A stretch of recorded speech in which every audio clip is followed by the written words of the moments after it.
안녕하세요. 지금부터 커피 점토 분말을 가지고 커피 점토를 만들고요. 그 다음에 커피 점토를 가지고 이 부엉이를 만들도록 하겠습니다. 커피 점토 분말을 우선은 오픈을 해주시고요. 그 다음에 이 커피 점토 분말 안에 물을 부어서 반죽을 하도록 하겠습니다. 지금 이 부엉이가 있는데요. 뒷면에 보시면 이렇게 라인이 있는데 이 라인까지 물을 담아주시면 됩니다. 그래서 손을 잡고 라인까지 이렇게 물을 이렇게 담아주시면 됩니다. 이렇게 물을 안쪽에다가 골고루 이렇게 뿌려주시고요. 그리고 이것들을 골고루 뭉칠 수 있도록 이렇게 천천히 반죽을 해주시면 됩니다.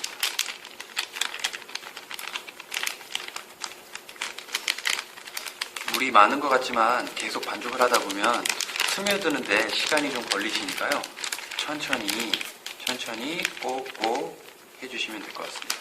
한 5분에서 아이들이 할 때는 10분 정도 걸리실 것 같은데 중간에 분말 상태를 보면서 아마 다시 한번 물을 붓고 그리고 나서 점수화를 시키도록 하겠습니다.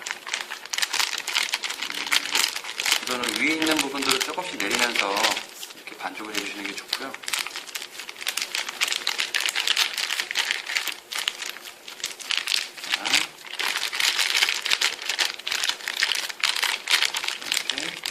골고루 반죽.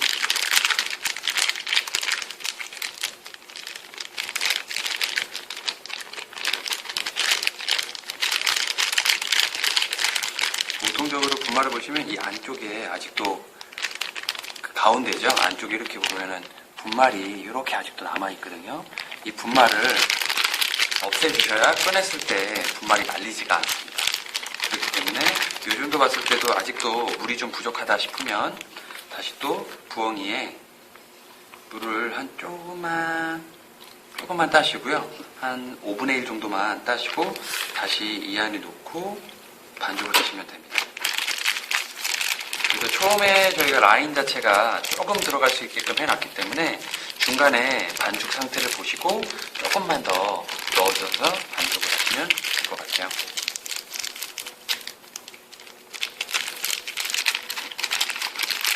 저는 좀 빠르게 하기 때문에 좀 빨리 끝나겠지만 아이들이나 선생님들은 좀 더 많은 오랜 시간을 가지고 반죽을 꼭꼭 해주시면 좋으실 것 같아요. 아무래도 부엉이가 반죽 상태에 따라서 이쁘게 아니면 또 약간은 좀 못생기게 나올 수도 있거든요. 이렇게 해서 반죽을 계속적으로 이렇게 위에를 잡고 반죽을 이렇게 해주시면 되고요. 저는 이 정도까지만 반죽을 하고 꺼내도록 하겠습니다. 아무래도 약간 날리긴 할 텐데 그 점은 양해 부탁드리고요. 자, 이렇게 해서 아래까지 꼭꼭 뭉친 후에 밖으로 이렇게 쭉 이렇게 빼시면 됩니다.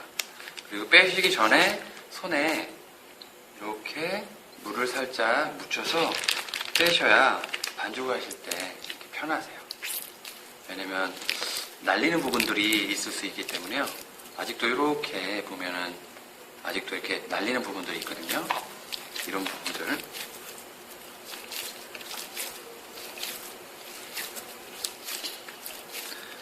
반죽은 꼭 두 손으로 이렇게 꼭꼭 해주시면 되고요. 찰흙 만들기 할 때처럼 꼭꼭 해주시면 똑같은 찰흙처럼 이렇게 반죽이 되게 됩니다. 그리고 부족한 부분이 있으면 이 아래에 있는 것도 이렇게 쓸어서 깨끗하게 해주시고요. 그렇기 때문에 바닥에 아무래도 깨끗한 상태에서 해주시는 게 좋습니다. 자, 이렇게 반죽을 해주시고 남은 것들도 같이 쓸 수 있도록 안에서 이렇게 다 꺼내서 깨끗하게 반죽을 할 수 있게끔 하겠습니다.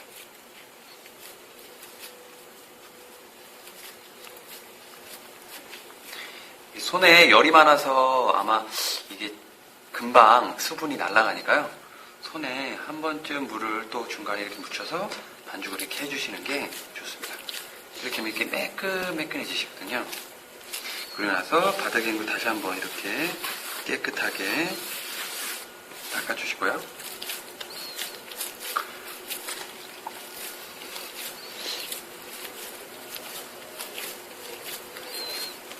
자, 이 정도면 반죽이 완성된 것 같습니다.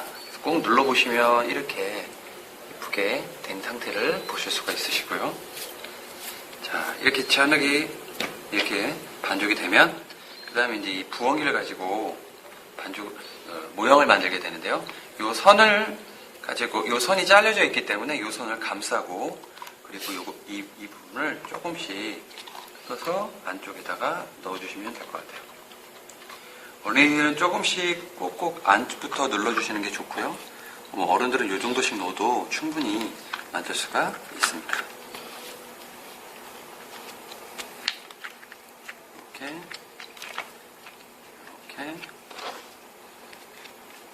반죽을 꼭꼭 눌러서 요 위에 끝까지 담아주시면 되고요.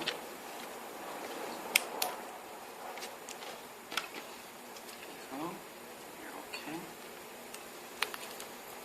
끝까지 담아주십시오. 그리고 튀어나온 부분들은 똑같이 이렇게 모아서 두시고요. 꼭 담았으면 이 안에 구멍을 뚫는데요. 구멍을 뚫는 이유는 안에 있는 물기가 밖으로 나가려다가 건조를 시킬 때 금이 가게 됩니다. 그렇기 때문에 이렇게 두꺼운 것들을 이렇게 두께가 동일하게 만들고 겉을 안쪽에서 구멍 안쪽에서 바깥쪽으로 툭툭 이렇게 잘라내시면 될 것 같습니다. 그리고 나서 손에 물을 살짝 묻혀서 겉을 이렇게 문질러만 주시면 구멍도 생기고 마를 때 잘 마르고요. 그리고 겉에도 매끈매끈하게 만드실 수가 있으시죠. 그리고 이렇게 보시면 빈틈이 없기 때문에 이쁘게 나올 것으로 예상이 되죠. 그리고 나선 이 테이프를 이렇게 과감하게 띄워주시고요. 띄워준 상태에서는 이 금이 내 앞쪽으로 올 수 있도록 바라보고 나서 문을 열고 쭉 잡아 빼면 한 번에 빠지게 됩니다. 그렇게 되면 이렇게 부엉이가 이렇게 나오게 되고요. 그 대신에 이제 여기 나오면서 이 자국들이 좀 있기 때문에 이 부분들은 손에 물을 묻혀서 다 문질르시면 이렇게 깔끔한 모양이 됩니다. 근데 마지막이 항상 중요하세요. 아이들이 마지막에 이렇게 화장을 하듯이 만져주는 마무리 작업이 제일 중요하다고 생각을 하고 있습니다. 그렇기 때문에 아이들에게 꼭 마무리를 할 때 시간을 가지고 여유를 가지면서 할 수 있게끔 해주시고요. 그리고 이 금이 생기게 되면 나중에 말릴 거나 건조를 시킬 때 금이 크게 갈라지게 됩니다. 그러니까 되도록이면 조그만 금이라도 세세하게 신경을 써서 다 없어질 수 있도록 이렇게, 물론 물을 너무 많이 묻히는 거는 너무 안 좋으시고요. 그 대신에 약간의 촉촉한 물로 이렇게 다듬어 주시면 될 것 같습니다. 이렇게 해서 전체적으로 담아주시면 이렇게 부엉이가 이쁜 모양으로 완성이 되고요. 자, 이 상태에서 저희는 클립이 없기 때문에 하트로 꽂도록 하겠습니다. 하트로 꽂을 때도 똑같이 머리 쪽에다가 대각선으로 살며시 이렇게 꼽아주시면 되고요. 그리고 나면 이것이 마르게 되는데, 마를 때에도 한 일주일이나 한 달 정도 걸리시겠지만 한 하루 이틀 됐을 때는 이렇게 눕혀서 말리시는 게 좋습니다. 왜냐면 이 아래쪽 부분에 곰팡이가 생기는 것을 방지하기 위해서 우선은 저희가 이렇게 해서 한 2, 3일 후에는 이렇게 돌려서 말리고, 다시 또 많이 말랐을 경우에는 제자리에 세워서 한 일주일에서 많게는 한 달 정도 말리시면 될 것 같습니다. 그리고 이렇게 남은 조각들은 버리지 마시고요. 나중에 물을 살짝 이렇게 묻히셔서 봉투 안에 넣어서 보관을 하시는 게 좋습니다. 나중에 많이 말린 후에 이 안에를 메꾸시는 작업에도 쓰실 수 있으시고요. 보통은 이렇게 메꾸는 작업에 쓰진 않지만 대부분이 어떤 분들은 메꾸는 작업에도 쓰시기 때문에 이 부분을 보관하셨다가 쓰시는 것도 좋을 것 같습니다. 그럼 이렇게 해서 부엉이가 완성되겠습니다.